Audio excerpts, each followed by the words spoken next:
So you figure this is how they got loses their fingers and stuff, huh? Yeah, it wouldn't surprise me. Yeah. Yeah, they'd pull that chunk of stuff out of there, and all of a sudden they'd take off with their fingers and anything else, and Yep. wrist watch and rings and arms and everything else. Well, that's not good.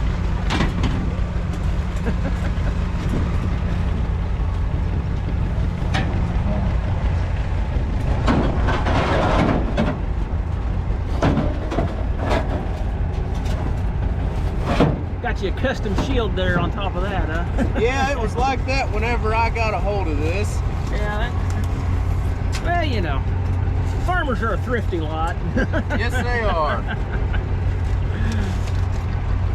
So this is a John Deere Model 18 corn picker. Okay. And what makes this a little bit more unique than a lot of your corn pickers is it's got the auger style of trash discharge along with the auger transfer. Most of them use an elevator chain. Right. And this is just John Deere's version of that. Okay. So this And it seems to do a pretty good job as long as you don't run it too fast. Well, we was going through there. We was going, as you guys were picking, I was commenting on how clean it's going, you know, with the Massey and this one. I mean, you guys weren't pushing them real hard, and they did a pretty good job. Yeah, they do a pretty good job for old equipment on hybrid corn. Yeah, probably, like I was saying earlier, this equipment was probably, you know, check row corn wasn't exactly out of the question at this time. So, yeah, you know, they,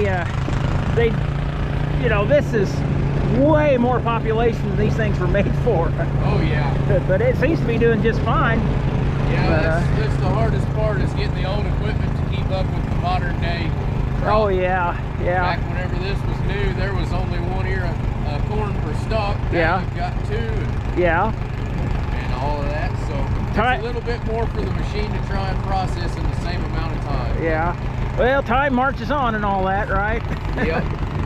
If man would just keep his fingers out of it, everything would be just fine, right? Yes, sir. Okay, well let's start at the front. So you got us a 520 John Deere. And this provides the PTO for it. And this is probably a good machine for it. It's got live PTO. This would be like, what, the 50 and the 60? Yeah. That would be the first years for live power. Yep. So,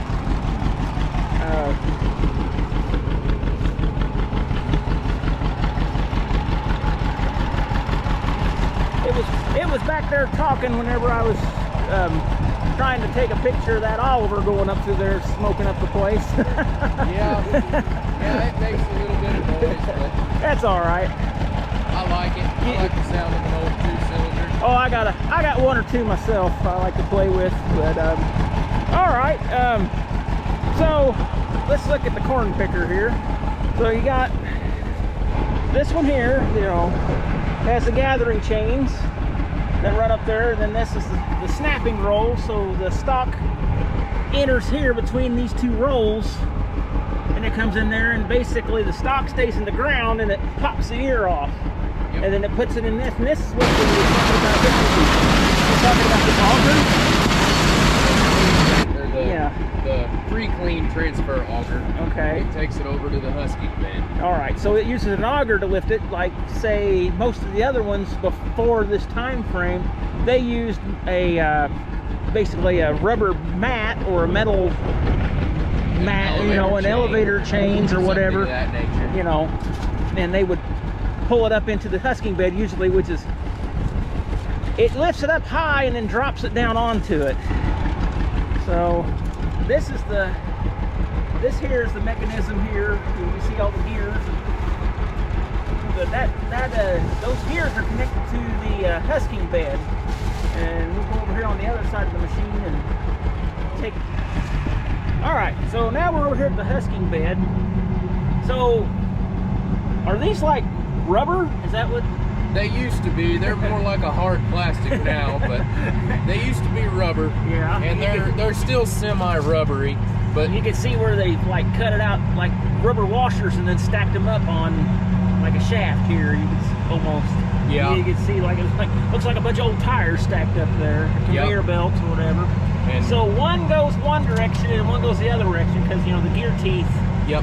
So okay. So it'll grab a hold of your trap.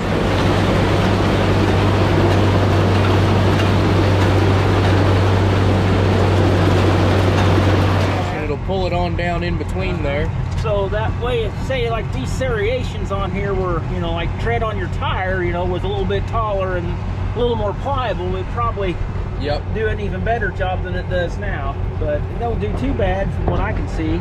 No, it doesn't do too bad. I don't think that's too bad of a... Yeah, it does a good job. I've seen most of this stuff works really well here. Yeah. And you know, as you can see, this has been altered slightly so it still works. But I see here where it shells a little bit of the corn is it, you know, it's really dry right now. And I understand that.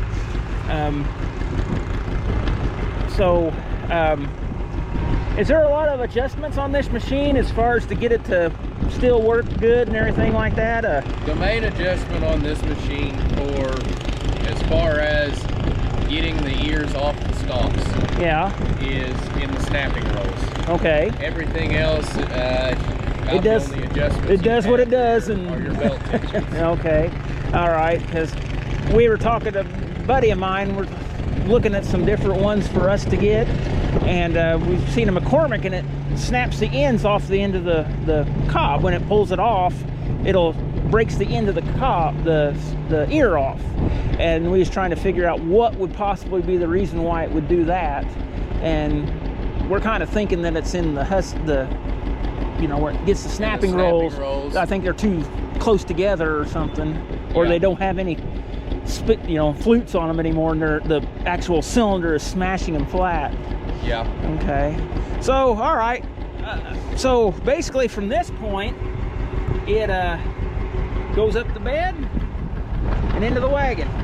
So you was pulling this auger out here, so this is like, you said it was like the trash or whatever would go, so when it drops out of here, all your husk and stuff would go through these snapping rolls. This would be the bottom of the snapping rolls, and it goes up this other auger, and then it just puts it out on the ground, and hopefully you got good coulters on your plow, and it takes care of it, just rolls it right over there. Yep. Yeah, that whenever they started doing this here, that was when coulters got to be very popular on plows. You know, you got a plow, you know, the coulters, whatever came on it was fine. Then they started had Lance coulters and different brands, and you know, they had the kind that, you know, the Yetter cutters and stuff that had the dish on them, and everybody had a gimmick back then, it seemed like. Yep, everybody trying to be just a little bit better, at least a little bit easier to work with. Yeah, well, you know, farmers would buy equipment a lot. It seemed like whenever our farm, you know, back in the 50s, we get a corn picker or whatever, we wouldn't keep it very long. We'd get another one, you know, and then all of a sudden, at some point in the 70s, we just said stop. That's all we're, you know, probably had something to do with, you know, prices of stuff went sky high or whatever, or low, and said what you're going to get out of the corn or whatever. But anyway, what's your name? I'm Keith Butters. Okay.